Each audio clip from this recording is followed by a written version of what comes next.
today's video, we are going to be looking through some of my favorite photos I've ever taken, which were all from my trip to Japan about 2 years ago. Which, now that I think about it, it's actually really sad that I haven't been back in 2 years, because it was a life-changing experience, a life-changing trip, and I'm just so sad that I haven't been able to go back yet. So these pictures just mean a lot to me. I have no footage to go along with any of these pictures, honestly. It was my first time there, and I wasn't really in content creator mode the whole time I was there. I was just traveling, exploring, experiencing it for the first time, soaking it all up.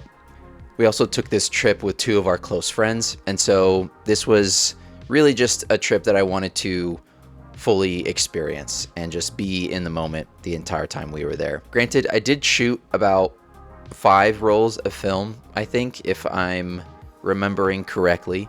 I shot all of these pictures on my Leica M6 on a mix of Portra 400, Portra 800, and Fuji 200. And for those who care, I made all of these pictures on my Voigtlander 28mm f2.8 lens, which is a lens that I've made a video about in the past.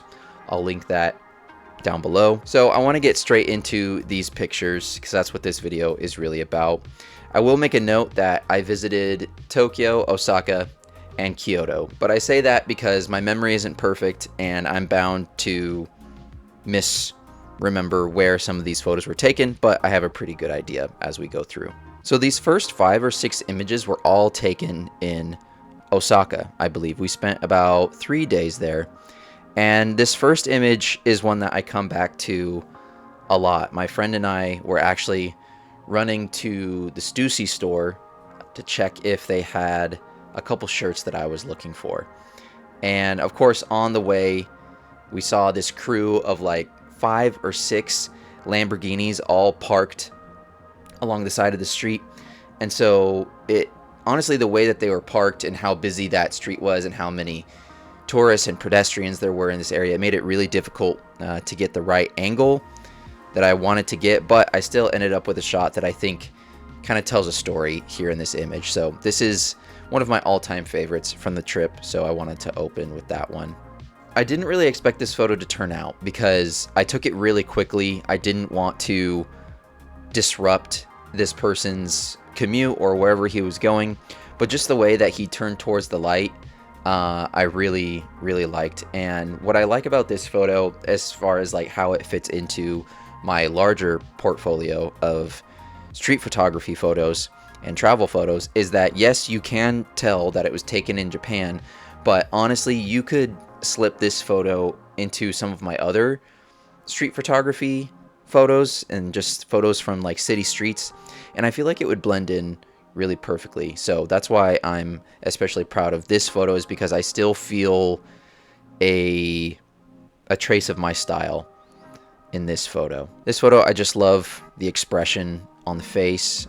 This is a photo that I converted to black and white. Despite the photo being out of focus and lots of motion blur, I still kind of like the distant memory type vibe from this photo. So something I just want to say about Osaka in general is that I was almost overwhelmed with how stylish everybody was and how much good thrifting there was to do, specifically with vintage clothing. That's something that me personally, I'm really into. It's not necessarily that I was impressed with like the super insane cheap prices in Japan for thrifting, because I don't think that's the case at all.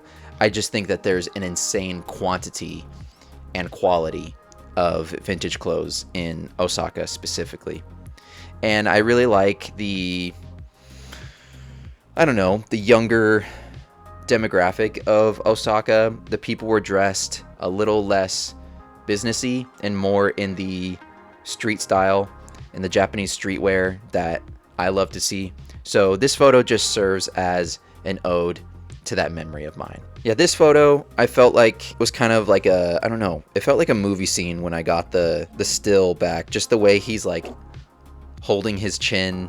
His face is the only face you can see. Even though there's so many people in the frame, his face is the only one that you can see. And again, this is one that I feel like I could slip into my wider portfolio of street photography, and it wouldn't necessarily like clash due to the fact that it was taken in Japan.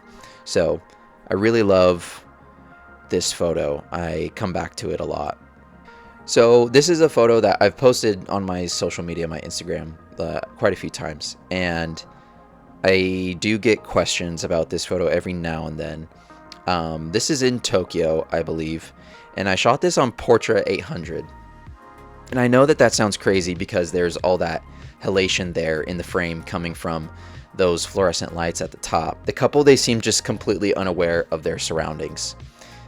So oblivious to the fact that there's a train pulling up, it's about to leave, people are about to board it. Okay, so we're still in Tokyo with this picture. I think this is near Shibuya Crossing, which is why there's all of these people moving in so many different directions. For those who don't know, the Shibuya Crossing is one of the largest pedestrian crosswalks in the world.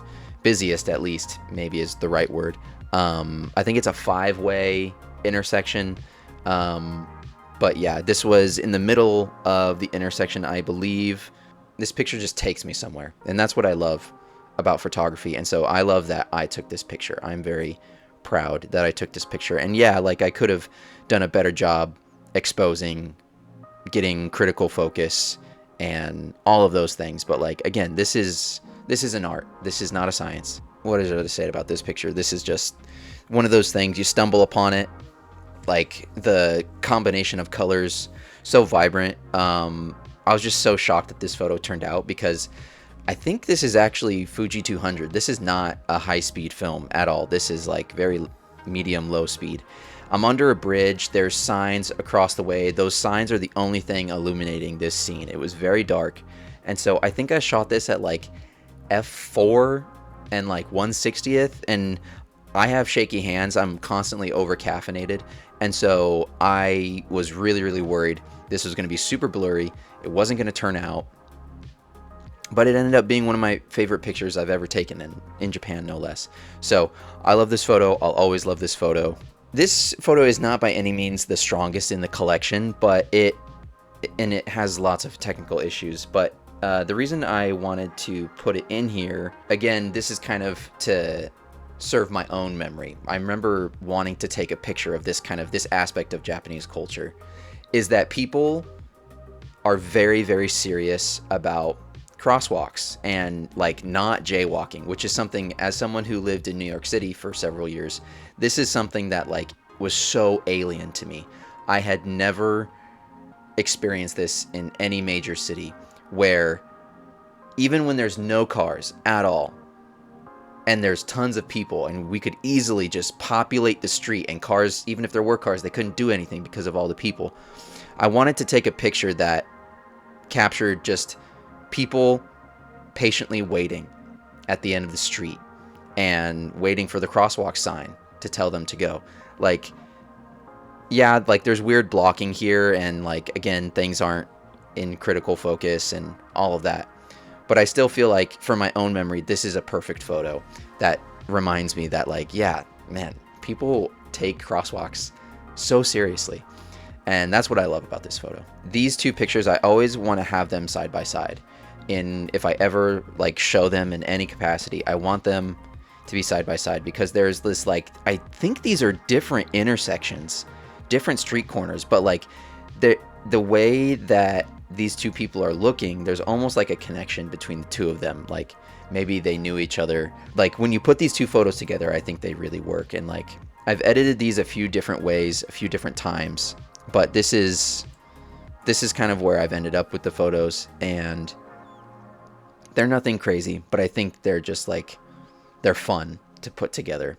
Japan is so cool for so many reasons. It's one of those places where the older generation outclasses and outdresses the younger generation by, like, it's not close. It's by a long shot, like 100 times better. And that's saying a lot, because like the younger crowd in Japan, they dress well. People take fashion a lot more seriously over there. Like the average person is much more well dressed in Japan than anywhere here in the United States, with the exception of maybe like New York City or something like that.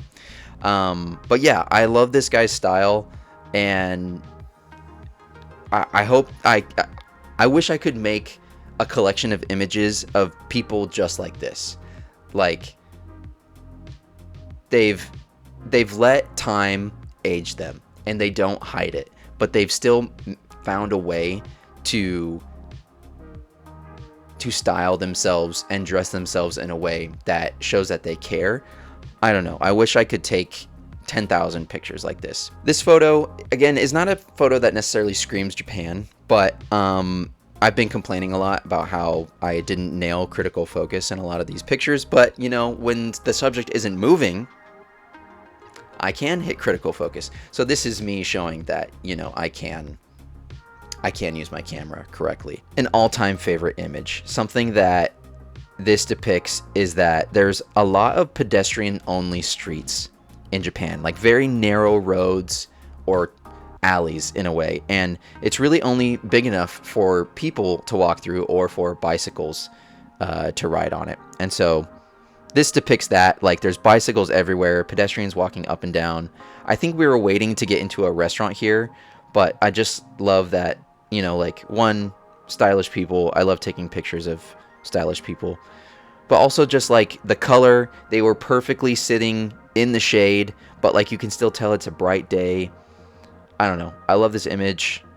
Another one that I wish I had 10,000 versions of images like this. The next few images, I believe, are from Kyoto, and I don't have many from Kyoto because Kyoto was where we spent the least amount of time. I had a really hard time editing these pictures. A lot of these that I'm about to show you were all night scenes, and this was before I really knew how to edit night scenes that I had shot on film. And overall, I've brought these images to a place that I like. This picture, kind of going in that same vein, this is still Kyoto, I believe. Like, again, nobody in the crosswalk, just unreal to me. I'm not going to get over that. But something about the bus being the only thing in focus, it again makes it have that cinematic element, that movie scene moment that I really like in this picture. Something that I learned while I was editing these photos is that I have a really bad habit of placing the interesting thing that's going on in the picture or the subject way too close to the edge of the frame. That's something I'm working on. I'm trying to get braver to, you know, put the camera where I need to put it, get closer, put things in the center of frame, and, you know, but I don't know. That said, I do love photos with negative space, and that is definitely what this is. It depicts the night sky, you know, the unnatural light, and I don't know, I still ended up like liking this picture, but it served as a learning point for me, and I had many on this trip, many learning points, but this one I was like, I have to stop doing this, where I'm constantly just not pointing the camera where I need to point it. So that is something that I'm going to work on. Yeah, just another cool night shot. Feels like, again, a movie scene. Even though you can't see their faces, you can sense the connection between the two of them, and it, you know, just kind of has that like high school romance. There's something here. I've edited this picture like 100 different ways. Again, I had a really hard time when I first got these negatives back editing, because I just hadn't figured out how I wanted my film photos to look, at least my film photos that are shot at night. I'm getting there. I'm trying to just lean into the fact that, like, if I'm shooting unnatural light, it should look unnatural. So that's why, like, I kind of leaned into the green here. We got to talk about the taxi cabs in Japan, because this color is so cool. So much cooler than like I hate the New York City yellow taxi cab. Like, I like that it's, when you see a yellow taxi cab, it kind of like makes you think of New York in a way. But I know it's dumb to compare these things, but again, sometimes I like when it takes a photo a couple seconds for you to like figure out where it is geographically. And as soon as you see a yellow taxi, you think New York, whether or not it is. That's kind of what people associate that color of car with. So this photo doesn't give it all up right away. I gotta give myself credit, you know, I did expose this right. I got my critical focus on a moving subject this time. See, we moved through the trip. I was I was progressing. I was working on it. But again, I had no idea really that I was doing that because this is all film and I hadn't seen any of it till I got back home. So good job on me. Completely a coincidence though. This is the photo that I went to Japan to take. Just all the light that's flooding into this. I love above ground train stations. There's just these layers to this photo, and there's moving pieces, and it contributes to a larger narrative that this picture tells. Right now, this is my favorite photo I've ever taken. I think this is the only photo of Mount Fuji that I was able to take. I think there were a few others, but this is the only one that turned out. We couldn't see all of it, but at least it was clear enough to see Mount Fuji. This is taken from the bullet train, and that's why like the mid-ground there is kind of blurred out. But I don't know, that like indigo shadow in the greens, this is what I'm talking about with Japan. Like the greens are different there. These last two pictures that I'm going to show, I think these were both Portra 800, I'm pretty certain. And I love the light coming off the marquee signs. And again, you can't even really tell that this is Japan. But something about most of these images I've shown you is that shooting film is just so satisfying, especially when you expose correctly. Shocker. But like, I'm on vacation. I'm trying to be in the moment. I'm trying to meter on the fly as I go. Just take a couple readings or one reading like as I see the light change or as I move from underground, above ground, indoor, outdoor, from the shade to full sun. I'm trying to go sunny 16 where I'm confident in that. But like there are times where like this where I just like I really wasn't sure what I should shoot this at. But coming home from Japan and seeing pictures like this, having almost 70 images that I really love, and I took them on film, that's just so satisfying. It's way too easy to get addicted to this stuff, man. Like, I love photography. I love film. This is like, I don't know, these photos remind me why I want to do this more and more and more and more. I want this to be my job. I just want to travel and take these pictures and make giant bodies of work with photos like this. So to kind of wrap this up, I learned a lot of lessons on this trip. One of the big things that I learned is that exposure is not necessarily the issue for me. I pretty consistently get the exposure right. The issue for me is on the fly zone focusing. I'm moving through the streets. I'm trying not to make people feel that I'm taking a picture of them. So I'm shooting from the hip. You live and learn with these things, and I shoot a completely manual focus camera, Leica M6.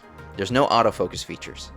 So there's no cheating this. Like I have to learn how to get critical focus the majority of the time. Otherwise, I am just throwing so much money away. I have no regrets here though. I learned a lot. This is a skill that I'm happy to learn. I'm happy to, take the time and master it.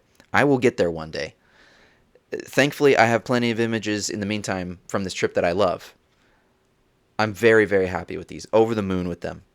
And who knows, I'm bound to go back to Japan one day. And here's hoping that it's someday soon.